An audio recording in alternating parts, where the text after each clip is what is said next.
Olá, sexto ano. Hoje eu trago para vocês mais uma aula de português, tá? Lembrando que nós estamos no módulo 2 e no último vídeo nós paramos na página 15, ok? Então vamos lá.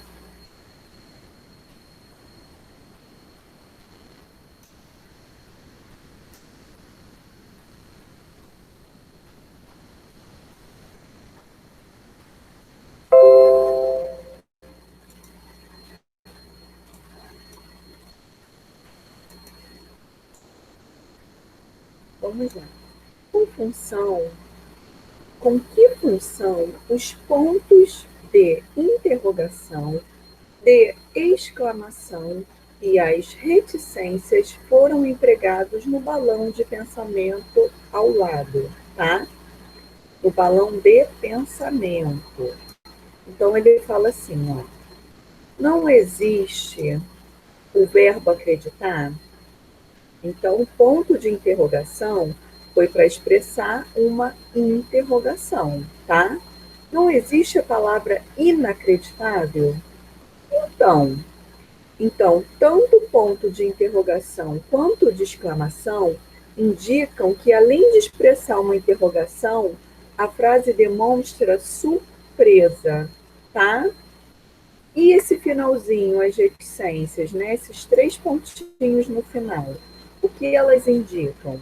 Indicam que é uma continuação do pensamento do menino, que será apresentado no quadrinho seguinte, tá? Ou seja, ele vai apresentar a sua ideia de criar um novo verbo, ou achar que criou, como nós vimos, tá? Assinale a alternativa que apresenta o objetivo principal de uma tirinha. É esse aqui, ó, entreter e divertir o leitor, por meio de uma sequência de quadros que podem apresentar somente imagens ou imagens e texto escrito, ok? A gente viu que a linguagem verbal, ela se dá por meio das palavras, do que está escrito no balão, enquanto a imagem é uma linguagem não verbal, tá? Em qual quadrinho dessa tirinha é possível identificar a marca de humor que é característica desse gênero? Explique sua resposta. Então vamos lá. A gente tem a garantia desse humor no último quadrinho, tá? Porque nesse último quadrinho há uma quebra de expectativa. O menino maluquinho, ele acha que inventou algo, quando na verdade o amigo já sabia desse verbo, então ele fica decepcionado, tá? Ao dizer para o seu amigo Bocão que inventou um verbo novo, pois o amigo responde com o mesmo verbo que o maluquinho acreditava ter acabado de inventar. Vamos lá. Número 14. Qual é o público-alvo dessa tirinha? O público em geral, né? Mas a gente sabe que o público infantil e o infanto-juvenil gostam muito do personagem do menino maluquinho. Onde essa tirinha foi publicada originalmente? Vamos dar uma olhadinha lá para eu mostrar a vocês. Como eu consigo essa informação? Lá na bibliografia, tá? Aqui, ó. Ziraldo, o Menino Maluquinho, As Melhores Tiras, Porto Alegre, tá bom? Olha o Ziraldo.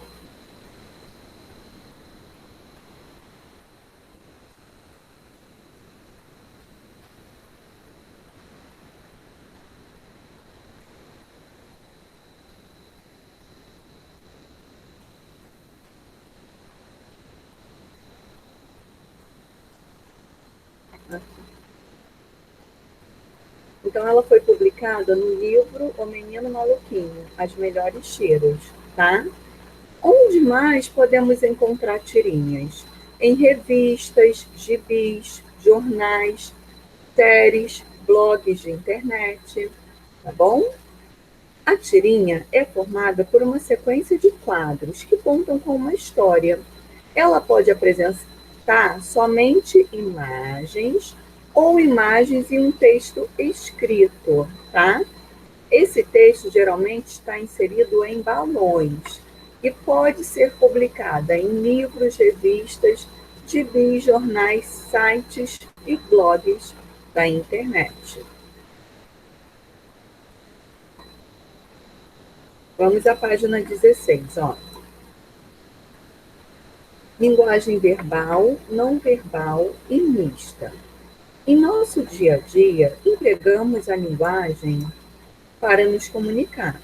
Para isso, podemos utilizar palavras, gestos, símbolos, desenhos, expressões faciais e cores. A tirinha apresentada na leitura 1 é formada por imagens, né, texto não verbal, e palavras, o texto escrito.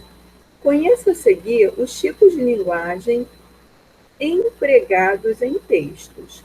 Então, eu tenho esse cartoon. No cartoon, é muito comum o uso apenas da imagem, tá? Então, vamos lá, ó.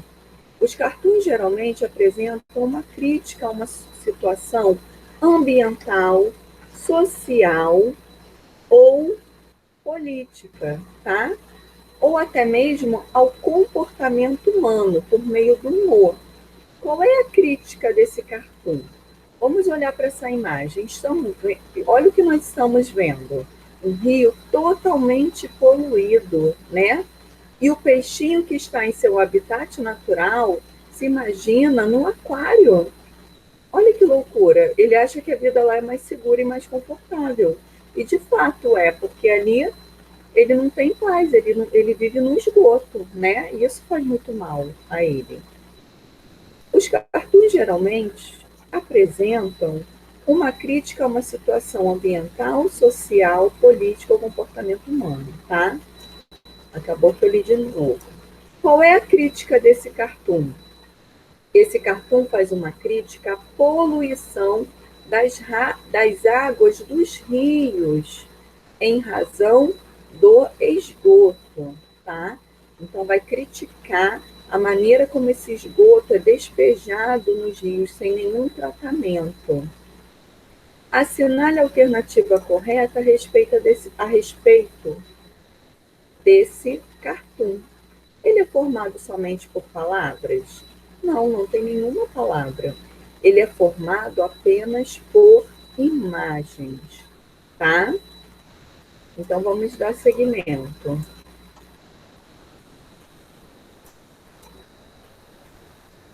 Agora leia o outro poema a seguir. A vida.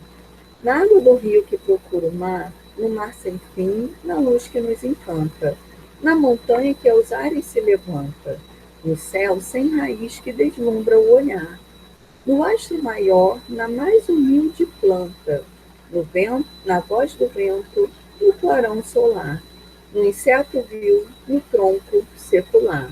A vida universal palpita e canta. Vive até no seu sono a pedra bruta.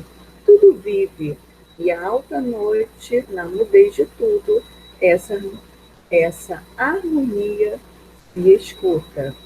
Correndo os ares na amplidão perdida.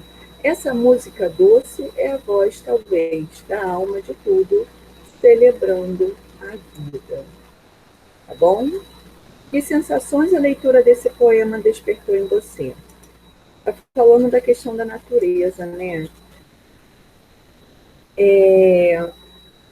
Eu senti, assim, uma certa tranquilidade. Eu acho que a natureza passa isso, essa alegria, esse movimento, representa essa vida, essa harmonia entre os pássaros, as árvores, o vento que passa, tá bom? De que se trata esse poema?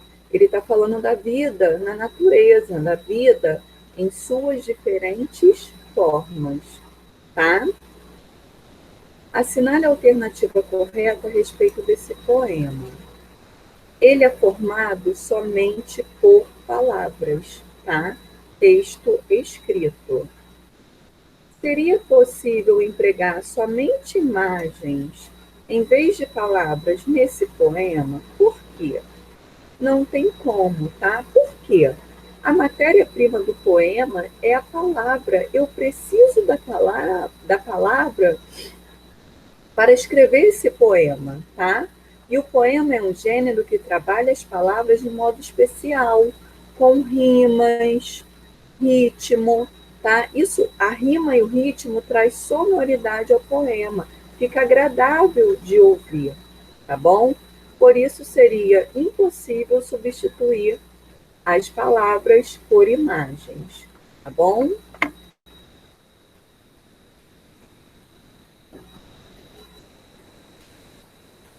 Aqui, ó. Agora leia a capa do livro do qual foi extraído o poema que você leu. Poesias Infantis, Olavo Bilac. Observando essa capa, deixa eu subir aqui um pouquinho para a gente observar bem. Peraí. Observando essa capa, é possível saber qual é o conteúdo do livro? A gente consegue perceber que é um livro de poesias infantis, porque tem essa informação escrita, tá? Mas essa capa, ela não é formada só por palavras, ela tem imagens. A função de uma capa é despertar no leitor o interesse pelo livro. Em sua opinião, essa capa cumpre sua função? Sim, né, gente? Eu tenho o escrito, eu tenho as palavras complementando essa linguagem escrita, tá? E eu vejo assim a questão das cores, né? Consegue despertar, chamar a atenção do leitor, tá bom? Assinale a alternativa correta a respeito dessa capa. Ela é formada somente por palavras, ela é formada somente por imagens, ou ela é formada por palavras e imagens? Ela é formada por imagens e palavras, tá? Então eu vou marcar a última opção. Se essa capa apresentasse somente imagens ou somente o texto escrito, ela cumpriria sua função de despertar o interesse pela leitura da mesma forma? Não, porque a gente não saberia o título do livro, o nome do autor, a editora que publicou. Assim como as imagens também são importantes, tá? Porque elas deixam a capa mais interessante, cativante, chamam mais a atenção do leitor. Então, como eu disse, uma complementa a outra, tá? Vamos seguir aqui, ó.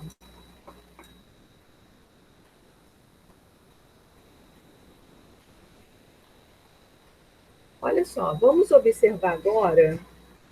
Nós estamos na página 19 do módulo 2. Essas placas de trânsito, tá? O que eu tenho que entender? Que a placa de trânsito, ela tem que passar uma imagem, uma mensagem rápida para o motorista, tá? Até para evitar um acidente. Então, dessa forma, muitas vezes as placas, elas são feitas apenas, constituídas apenas por imagens, tá? Como a gente está vendo aqui. Qual é a linguagem dessas placas? É a linguagem não verbal, porque nós temos apenas imagens. Por que é utilizada essa linguagem nessas placas, gente? Foi o que eu falei. Como é uma placa de trânsito, eu tenho que passar uma mensagem mais ágil, tá? Para os motoristas. Então vamos lá. É utilizada a linguagem não verbal para tornar mais ágil a leitura das placas e porque alguns símbolos são universais, tá? Dessa forma, todas as pessoas podem compreendê-los. Olha essa tirinha aqui, ó, para você. Quanta gentileza, lembrou que estamos na primavera? Para você regar e adubar. Amanhã pego de volta. Olha só, olha que crítica, gente. Muitas pessoas gostam de ter só pelo ter, mas ninguém quer cuidar, ninguém quer dar carinho, né? Muitas vezes nós vemos isso até com os animais. tá? Qual é a linguagem que foi empregada nessa tirinha? Nós vimos que é uma associação de palavras e imagem. Por isso foi usada a linguagem mista, a linguagem verbal e não verbal, tá? De que forma essa tirinha busca despertar o riso no leitor? Por meio da quebra de expectativa entre o segundo e o terceiro quadro. O personagem ele pensa que ganhou uma flor de presente, mas na verdade o outro fala para ele: é para você cuidar e quando tiver legal você me devolve. Se o texto verbal fosse excluído da tirinha e mantido somente o texto não verbal, seria possível compreendê-la? Não, porque você ia achar de fato que o outro estava ganhando um presente, né? Então, o sentido não seria entregue, né? Não teria alcançado o objetivo, tá bom? Então, eu vou deixar como sugestão de atividade a página 20, ok? Muito obrigada pela atenção, até a próxima aula. Tchau, tchau.